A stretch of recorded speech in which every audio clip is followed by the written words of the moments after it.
Bonjour à toutes et à tous. Alors pour ce petit tableau mix média, on va réutiliser le même support que la dernière fois, 100% tout en colle, et dans notre box, la branche, le nichoir et 2 feuilles de papier.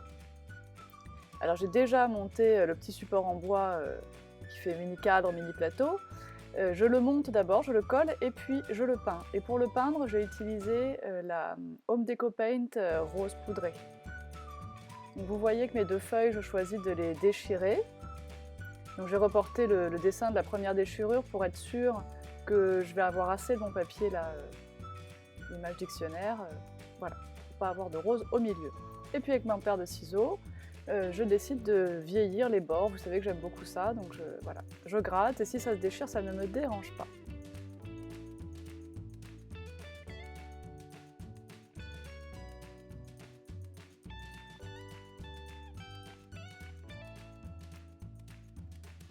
Voilà. Je vais maintenant appliquer de l'encre Distress. Alors j'ai choisi la Walnut Stain, volontairement parce qu'elle est vraiment brun foncé. Des fois je me fiche un peu d'avoir Walnut ou Vintage Photo, mais là je voulais vraiment celle-ci qui était foncée. Disons qu'il n'y a pas de rouge du tout dans ce brun là. Alors j'applique ma Distress généreusement, de façon à ce que ça couvre vraiment, je ne veux pas voir le blanc du papier déchiré.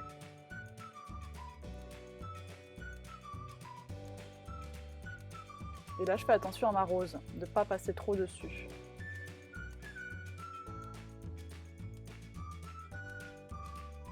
Voilà, il va maintenant s'agir de coller ce papier au fond de notre cadre.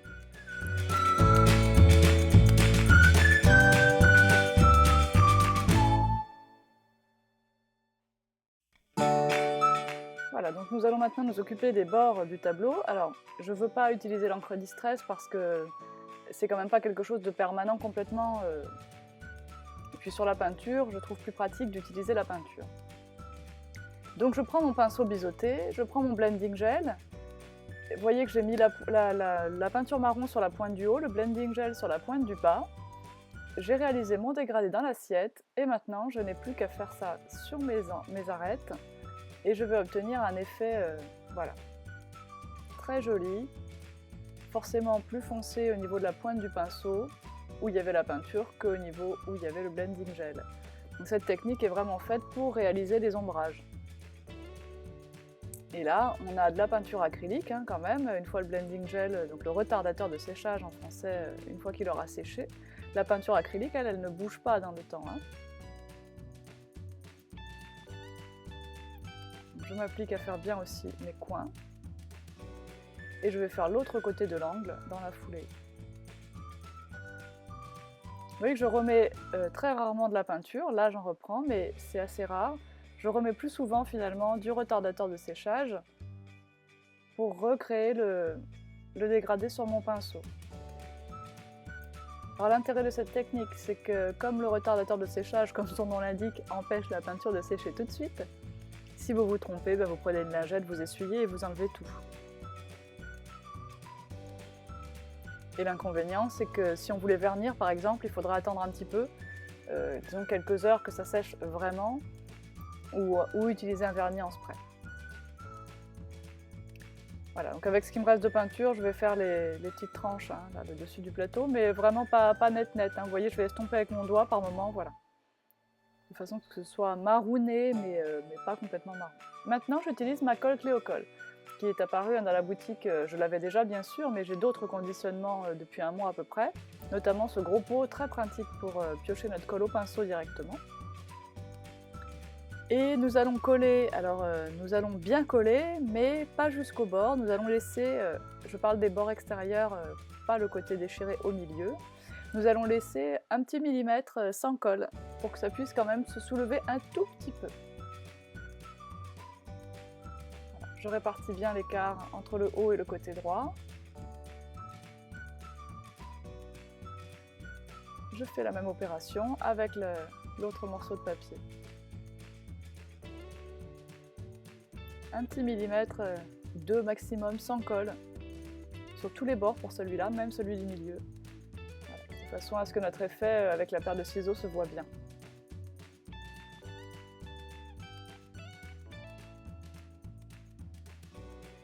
Ça fait parchemin, j'aime bien, ça me plaît. Alors, un peu de ces couleurs en spray, Stamperia. Attention, si on se met trop près, c'est très couvrant. Hein, voilà, alors je fais 2 pchits. J'en ai mis un petit peu trop sur la rose, alors je prends une lingette pour enlever tout de suite l'excédent. Ces couleurs sont vendues avec un spray, hein, mais vous pouvez très bien les prendre au pinceau. Ce sont des couleurs à l'eau, vous pouvez très bien les appliquer au pinceau, notamment sur des châssis. Hein. Alors un petit peu de blanc pour ramener un petit peu de lumière là dans le bois. Il a l'air un peu blanc au début, mais cet effet blanc s'estompe et devient vraiment seulement irisé en séchant.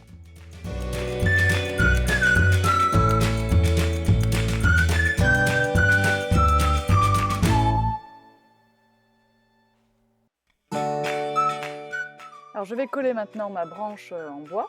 Donc vous voyez que je prends ma colle à pointe fine Stamperia, un petit filet de colle, un petit peu sur chaque petite feuille et c'est parti. Bon, cette colle devient transparente en séchant, donc si on se déplace un petit peu comme ça va être le cas, ça n'aura aucune incidence pour la suite. On peut essuyer bien sûr un petit peu l'excédent, mais vous allez voir que juste après, là, je fais vraiment bouger un peu plus et c'est pas grave, quoi. Donc j'avais utilisé une chute de twine blanche et rouge pour faire la petite ficelle de mon nichoir.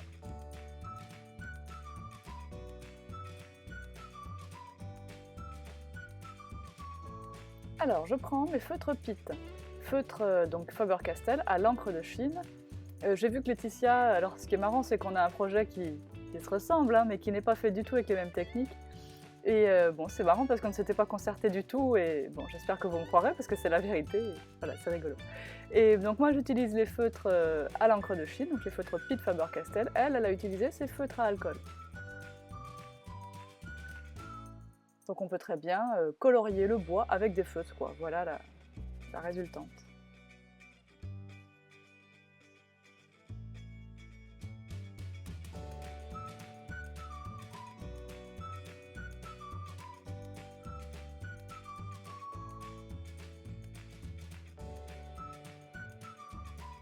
Donc je colorie vraiment comme je le ferais sur du papier.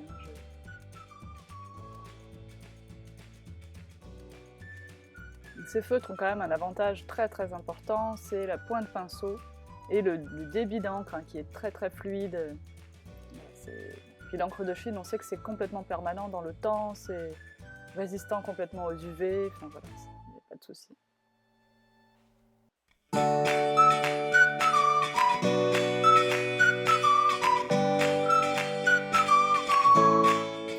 J'aurais pu accélérer un peu cette partie, mais voilà, vous la voyez. Alors du coup, comme on est sur du bois quand même, c'est donc du médium, il n'y a pas que du bois dedans, il y a un peu de résine, hein, de colle. Eh bien, je vais pouvoir comme ombrer un petit peu, ce qui serait très difficile à faire avec ces feutres-là dans du papier. Elle sèche un petit peu moins vite la couleur là, que quand on colorie avec ces feutres sur le papier.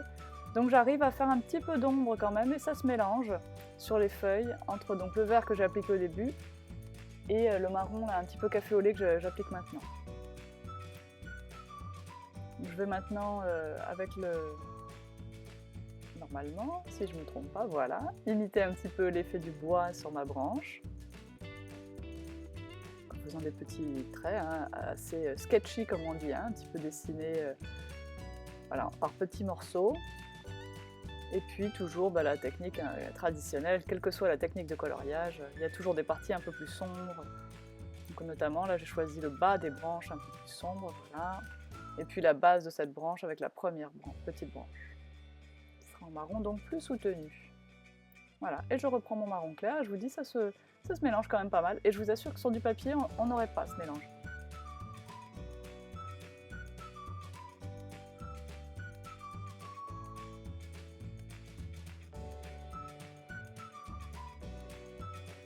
Alors, le Crystal Drop existe maintenant en finition glitter. Alors, ils ont la mauvaise idée d'habiller les deux avec la même étiquette bleue.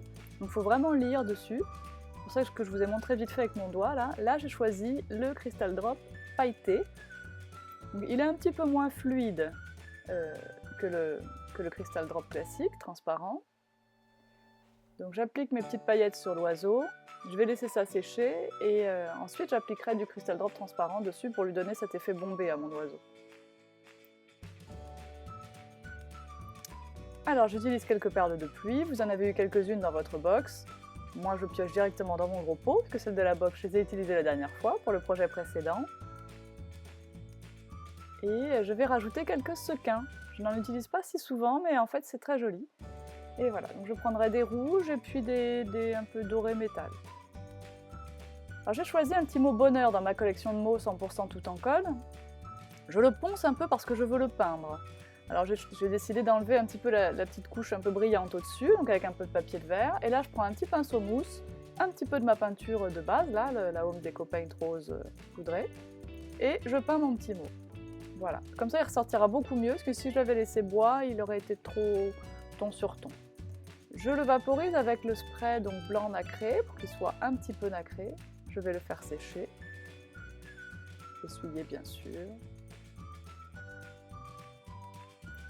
Donc je le fais sécher, hop, et j'applique du Crystal Drop, mais le transparent cette fois-ci, sur tout le mot, pour lui donner cet effet résine. Et ça prend bien la lumière du coup après, et c'est très joli.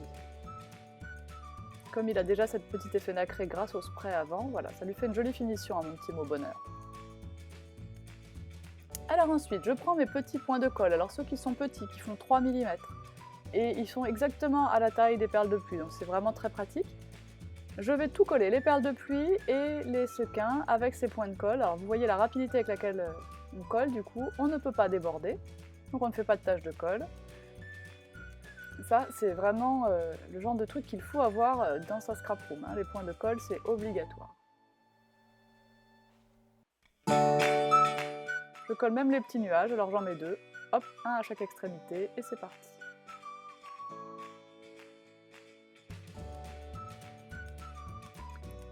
Donc je colle mon petit mot bonheur.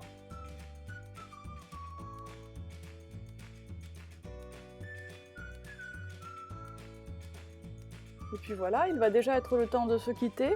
J'ai fini ce petit tableau, j'espère qu'il vous plaît. Je rajoute un petit peu oui, de Crystal Drop transparent sur l'oiseau, je vous avais dit, pour lui donner, pour le rendre encore plus dodu. Et puis je vous montre des photos en gros plan, j'espère que ça vous a plu. Et je vous dis à bientôt. Bye bye!